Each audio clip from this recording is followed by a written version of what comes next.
கண்ணியத்துக்குரியவர்களே, அல்லாஹ்வுடைய தூதர் ஸல்லல்லாஹு அலைஹி வஸல்லம் அவர்கள் கூறினார்கள், வலவ் யஅலமூன மாஃபி தஅஜீரி, தொழுகையை ஆரம்ப நேரத்தில் தொழுவதின் சிறப்பை மக்கள் அறிவார்களேயானால் லஸ்தபஉ இலைஹி, அதற்காக விரைந்து செல்வார்கள்.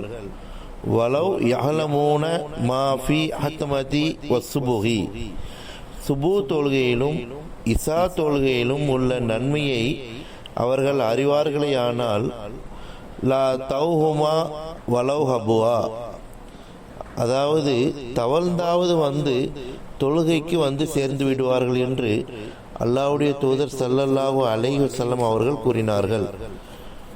அறிவிப்பாளர் அபூ ஹுரைரா ரலியல்லாஹு அன்ஹு, நூல் புகாரி 654வது ஹதீஸாக பதிவு செய்யப்பட்டிருக்கிறது.